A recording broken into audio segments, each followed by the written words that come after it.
ओम नमो भगवते वासुदेवाय। जय श्री कृष्णा, जय श्री राधे।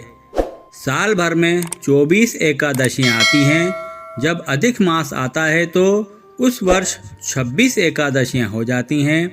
ज्येष्ठ माह शुक्ल पक्ष में आने वाली एकादशी को निर्जला एकादशी कहते हैं। जो भक्तजन साल भर एकादशी व्रत करने में सक्षम नहीं हैं, उन्हें केवल निर्जला एकादशी व्रत करना चाहिए। निर्जला एकादशी का व्रत करने से सभी एकादशियों का पुण्य लाभ प्राप्त हो जाता है। पौराणिक कथा के अनुसार पांडवों में भीमसेन खाने पीने के अत्यधिक शौकीन थे और अपनी भूख को नियंत्रित नहीं कर पाते थे और इसी के चलते एकादशी का व्रत नहीं कर पाते थे। भीम के अलावा सभी पांडव भाई और द्रौपदी वर्ष भर सभी एकादशियों का व्रत पूरी श्रद्धा और भक्ति भाव से किया करते थे। भीम एकादशी का व्रत न कर पाने के कारण बड़े दुखी रहते थे। भीम एक दिन महर्षि व्यास जी के पास अपनी इस समस्या का हल जानने पहुँचे। तब महर्षि व्यास जी ने भीम को ज्येष्ठ माह शुक्ल पक्ष में आने वाली निर्जला एकादशी का व्रत करने की सलाह दी और कहा कि निर्जला एकादशी साल की 24 एकादशियों के पुण्य के तुल्य है। भीम ने पूर्ण विधि विधान से निर्जला एकादशी का व्रत किया था।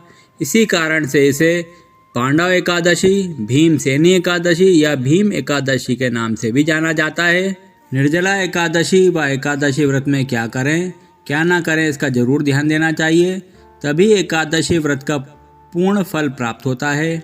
निर्जला एकादशी के दिन अन्न, जलदान, फल, गौदान, वस्त्रदान, जूता, छाता, सुराही, हाथ का पंखा दान करें। नहीं तो कम से कम एक कलश में जल भरकर गुड़ रखकर दक्षिणा के साथ किसी ब्राह्मण को दान दें। इस दिन पीपल में जल अर्पित करें और विधिवत पूजन करें। ऐसा करने से कर्ज से मुक्ति मिलती है। इस दिन पौधारोपण करने का भी महत्व है। ऐसे में पवित्र पौधे जैसे पीपल, नीम, बरगद, आंवला आदि का भी रोपण कर सकते हैं। एकादशी के दिन विष्णु जी को अक्षत नहीं चढ़ाते हैं। अक्षत के स्थान पर तिल का प्रयोग करें। इस दिन चावल नहीं खाते हैं। चावल खाने से अगले जन्म में कीड़े मकोड़े के रूप में जन्म मिलता है। साथ ही मसूर की दाल, मूली, बैगन, प्याज, लहसुन, शलजम, गोभी और सेम आदि का भी सेवन नहीं करना चाहिए। और दशमी के दिन से ही तामसिक, मांसाहारी भोजन व मदिरा आदि का भी सेवन नहीं करना चाहिए। मनसा, वाचा और कर्मणा ब्रह्मचर्य का पूर्ण पालन करना चाहिए। क्रोध और वाद विवाद से भी बचें। एकादशी के दिन तुलसी माता को जल अर्पित नहीं करना चाहिए और ना ही छूना चाहिए। पूजा के लिए एक दिन पहले ही तुलसी पत्र तोड़ लें एवं इस दिन झाड़ू और पोंछा भी नहीं लगाना चाहिए, क्योंकि चींटी आदि सूक्ष्म जीवों की हत्या का दोष लगता है। एकादशी के दिन बाल, नाखून आदि भी नहीं काटना चाहिए। इस दिन लकड़ी का दातुन न करें।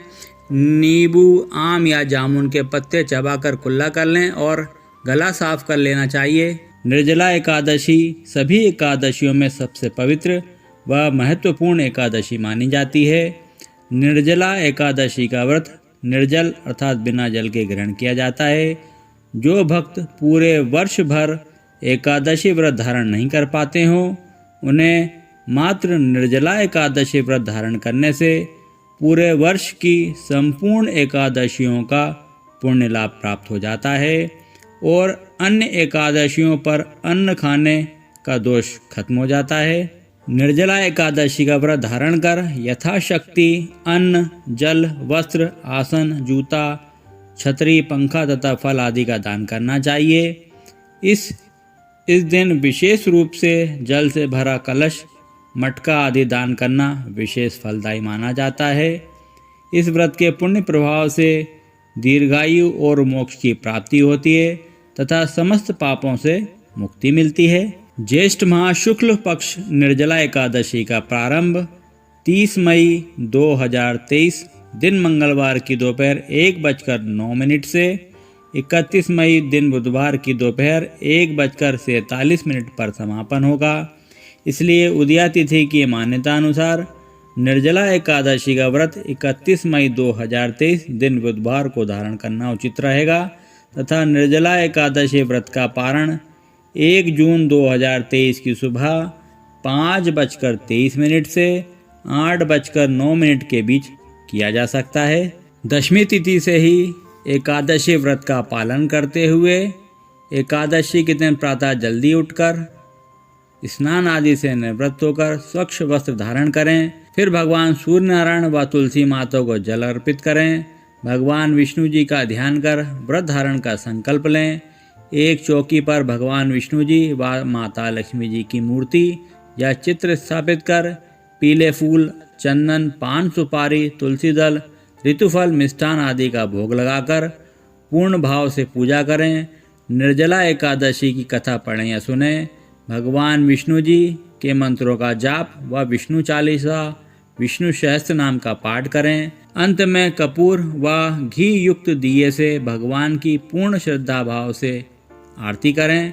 दिन भर निर्जल रहकर शाम के समय भी भगवान का पूजन करें, दीपदान करें व भजन कीर्तन करते हुए रात्रि जागरण करें। सुबह स्नान आदि से निवृत्त होकर भगवान का पूजन कर जरूरतमंदों को अन्न का, धन का दान दें। दान में किसी मटके या कलश में जल भरकर दान देना उत्तम माना जाता है। अगर आपके लिए निर्जला व्रत रह पाना संभव ना हो तो आप पानी पीकर व फलाहार ग्रहण कर भी यह व्रत धारण कर सकते हैं। फिर अंत में पारण के उचित समय पर व्रत का समापन करें। उम्मीद है वीडियो अच्छा लगा होगा, तो वीडियो को लाइक व शेयर कर चैनल को सब्सक्राइब अवश्य करें। जय श्री कृष्णा, जय श्री राधे।